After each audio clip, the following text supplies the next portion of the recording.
Israel और Iran के समर्थक लड़ाकों की लड़ाई कई देशों के बारूदी घमासान में बदलती दिख रही है, जिसमें नेतन्याहू की हार की 100% गारंटी भी दी जा रही है। क्योंकि इजराइल ईरान टकराव में सऊदी अरब के प्रिंस मोहम्मद बिन सलमान वॉर चेंजर लीडर बन चुके हैं। प्रिंस सलमान के हाथ इस युद्ध की सुप्रीम कमान ईरान थमा सकता है। प्रिंस सलमान को प्रेसिडेंट पुतिन का भी फुल सपोर्ट मिल सकता है। यानी इजराइल के खिलाफ युद्ध में अब अरब वर्ल्ड का अलायंस उतरने जा रहा है।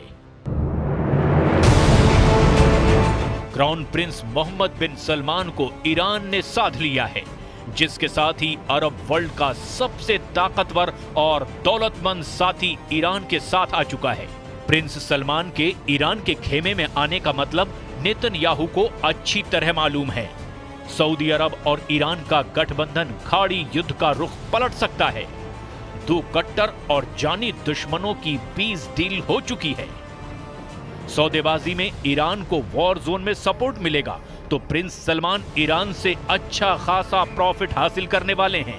ईरान की नई रणनीति का पूरा ब्यौरा देखने से पहले इसके साइड इफेक्ट का ट्रेलर देख लीजिए।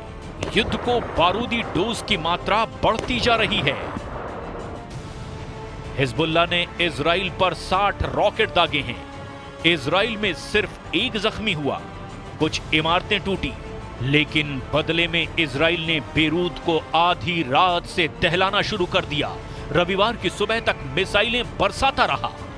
इजराइल के हमले में बेरूत में 20 लाशें गिरी, 60 से ज्यादा लोग घायल हो गए। शहर के माली नुकसान का अब भी अंदाजा नहीं लगाया जा सका है।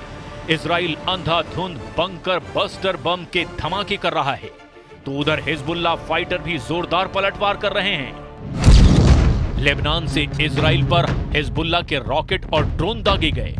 मध्य इजराइल में हिजबुल्लाह ने 60 रॉकेट की बौछार कर दी। इजराइल के डिफेंस सिस्टम ने बाकी 5 रॉकेट हवा में ही मार गिराए, लेकिन तेल अवीव के उत्तर में नेतन्याह और हर्जलिया सिटी में रॉकेट की बौछार जारी है। हिजबुल्लाह के रॉकेट अटैक का सबसे ज्यादा जोर मेटुला सिटी में दिखाई दे रहा है। लेबनान से रॉकेट दागे जाने के बाद मेटुला में भारी नुकसान की खबर है। उत्तरी इजराइल में मेटुला परिषद के प्रमुख डेविड अजोलाई ने 8 रॉकेट धमाके की पुष्टि की है। इन धमाकों से कई इमारतें खंडहर में तब्दील हो चुकी हैं। אנחנו מדברים כרגע על משא ומתן אפשרי להסדרה. האמריקנים מובילים את זה. אני אומר, זה מתבצע רק תחת אש.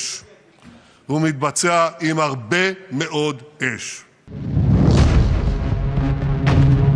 युद्ध में फाइटर ग्रुप की पूरी तरह पिटाई के बाद तेहरान ने नया ब्लूप्रिंट बनाकर सभी सहयोगियों से मुहर भी लगवा ली है। रातों रात हुए बदलाव के बाद ईरान समर्थक लड़ाका ग्रुप भी अब इजराइल पर टूट पड़े हैं। रविवार की सुबह लेबनान से इजराइल में भीषण रॉकेट हमला हुआ है। वॉर जोन की त्रासदी से अलग ईरान ने जो वॉर प्लान बनाया है, उसके बाद बेरूत के बड़े बम तेल अवीव में फटने का ऐलान हुआ है। पहले से कहीं ज्यादा मिसाइलें बरसने की हुंकार भी भरी गई। लेबनान से ज्यादा तबाही इजराइल में मचाने की मुनादी ईरान ने कर दी। इजराइल को अब हिजबुल्लाह भी मारेगा, हमास भी, हूथी भी और इराकी शिया फाइटर भी। जॉइंट अटैक में इजराइल को बम बारूद से पाट देने की प्लानिंग है। इजराइल के जंगी जेटों की काट इजराइल के टैंक, रॉकेट लॉन्चर और एयर डिफेंस सिस्टम का तोड़ जल्द इजराइल के सभी दुश्मनों के पास होगी। इजराइल के लिए अरब वर्ल्ड से ऐसी बैड न्यूज आई जिससे अमेरिका भी टेंशन में है। बाइडेन से ज्यादा परेशान 20 जनवरी को प्रेसिडेंट पद की शपथ लेने वाले डोनाल्ड ट्रंप हैं। अरब कंट्री से आए नए अपडेट ने वॉर जोन से बड़ा तहलका किया है। प्रिंस की दौलत, पुतिन के हथियार, ईरान का प्रहार, इजराइल में मचेगा हाहाकार। इजराइल के खिलाफ गठबंधन मजबूरियों से बना है। सभी के अपने अपने इंटरेस्ट हैं। सऊदी अरब, ईरान और रूस के एक पलड़े में आने की वजह आपको बताते हैं। ईरान को इजराइल से युद्ध जीतने के लिए हथियार चाहिए। ईरान को हथियार रूस देने को तैयार है, दे भी रहा है। लेकिन जंग जीतने के लिए जितने हथियार की दरकार है, उतनी दौलत ईरान के पास नहीं। ईरान की मजबूरी समझी जा सकती है। तो रूस भी मुफ्त में हथियार दे नहीं सकता, क्योंकि पुतिन खुद यूक्रेन जंग में उलझे हुए हैं, युद्ध के खर्चे से परेशान हैं। पुतिन को भी युद्ध जारी रखने के लिए बेहिसाब दौलत चाहिए। ईरान से दोस्ती निभाने के लिए पुतिन हथियार देंगे, लेकिन उसकी कीमत ईरान कहां से चुकाएगा? इन सभी प्रॉब्लम का सलूशन किसी के पास है, तो वो है सऊदी अरब के क्राउन प्रिंस मोहम्मद बिन सलमान, जिन्हें ईरान के सुप्रीम लीडर अपने खेमे में लाने में लगभग कामयाब हो चुके हैं। अमेरिका ने अगर अड़ंगा नहीं लगाया तो अरब वर्ल्ड में बना नया अलायंस इजराइल को युद्ध में धूल चटा देगा। नेतन्याहू के खिलाफ ईरान ने सारे मोहरे सेट कर दिए हैं। खामनेई की वॉर डील सुपर पावर को सन्न करने वाली है। सऊदी अरब अब तक अमेरिका का सबसे बड़ा सहयोगी रहा है। प्रिंस सलमान ने अमेरिका की अनदेखी कभी भी नहीं की है। बदले हुए हालात में प्रिंस सुपर पावर को भी अनसुना कर सकते हैं, और ऐसा इसीलिए कि ईरान और सऊदी की डील डन हो चुकी है। ईरान के डिप्टी विदेश मंत्री माजिद तख्त रवंची ने सऊदी अरब के साथ स्थायी शांति की पेशकश की है।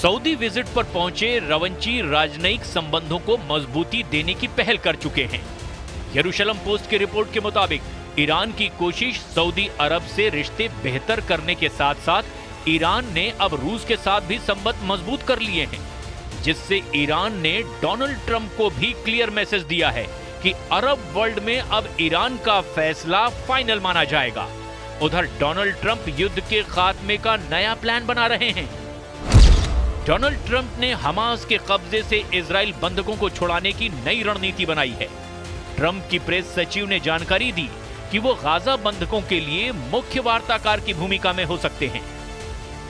व्हाइट हाउस में ट्रंप की नई प्रेस सचिव कैरोलाइन लेविट ने बताया कि ईरान पर ट्रंप सख्त प्रतिबंध लगाकर मैक्सिमम प्रेशर बनाएंगे, मगर ट्रंप के प्लान की कमजोर कड़ी सऊदी अरब बन सकता है, जिसे खामनेई ने अपने खेमे में सेट कर लिया है। ईरान के ऑफर को ठुकरा पाना प्रिंस सलमान के लिए आसान नहीं है। असल में ईरान ने सऊदी अरब की बरसों पुरानी समस्या का समाधान का वादा किया है। ये तेल कारोबार से जुड़ी प्रॉब्लम है, उस ऑयल रूट की जिस पर ईरान का कंट्रोल है। हॉर्मुज जल डमरू मध्य रूट की तेल कारोबार में अहम भूमिका है, जिसे ऐसे समझा जा सकता है कि फारस की खाड़ी से ओमान की खाड़ी और अरब सागर तक हॉर्मुज जल डमरू के मध्य से हर दिन 20 मिलियन बैरल तेल का कारोबार होता है, और यह दुनिया के तेल व्यापार का 30% है।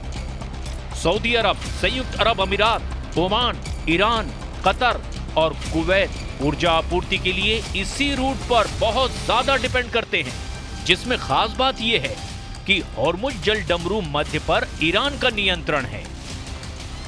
ईरान ऑयल रूट की सबसे बड़ी अड़चनें दूर करके सऊदी अरब और अरब देशों को अपने पाले में लाने की कोशिश में जुटा है। इसके साथ ही ईरान सऊदी अरब के प्रिंस के ड्रीम प्रोजेक्ट सलमान नहर को बनवाने में भी मदद कर सकता है। प्रिंस सलमान ने साल 2015 में नए ऑयल रूट का प्रस्ताव पेश किया, जिसमें 950 किलोमीटर लंबी नहर बना करके अलग रूट से तेल कारोबार की योजना बनाई गई, जिसमें 950 किलोमीटर लंबी नहर अरब की खाड़ी को अदन की खाड़ी से जोड़ेगी, जो सऊदी अरब के पूर्वी प्रांत से यमन के रास्ते अदन की खाड़ी को जोड़ेगा, जिससे तेल कारोबार में कम वक्त लगेगा और बड़ी बचत भी होगी। प्रिंस सलमान की सारी प्रॉब्लम सॉल्व करने के एवज में ईरान सिर्फ उनसे आर्थिक मदद चाहता है, जिससे ऐसे हथियार की खरीद की जाए जो इजराइल को युद्ध में हराने के लिए काफी हो। रूस और तुर्की के पास ऐसे हथियार हैं। प्रेसिडेंट पुतिन ने पहले भी ईरान को हथियार सप्लाई कर मुश्किल वक्त में साथ दिया है। अच्छी डील मिलने पर प्रेसिडेंट पुतिन ईरान को हर तरह से हथियार से मदद पहुंचाने से नहीं हिचकेंगे, क्योंकि उन्हें खाड़ी युद्ध में किसी भी कीमत पर अमेरिका को मात देनी है, जो इजराइल के साथ मजबूती से डटा है। सुपर पावर के खिलाफ किसी भी मोर्चे पर पुतिन उसके दुश्मनों के साथ ही होंगे, ये भी तय है। ऐसे में इजराइल का युद्ध में बचना मुश्किल होगा। रूस के हथियारों की मार दुनिया यूक्रेन युद्ध में देख रही है। हाइपरसोनिक मिसाइलों से मची तबाही ने दुनिया भर को थर्रा दिया है। नेटो जैसा सैन्य संगठन भी रूस से सीधे टकराने की हिम्मत नहीं जुटा पा रहा। ऐसे में इजराइल अकेले तमाम दुश्मनों के आगे कितने दिन टिक पाएगा, ये बताने की जरूरत नहीं। और फिर युद्ध में अमेरिका के साथ के बगैर इजराइल का बचना भी बहुत मुश्किल होगा।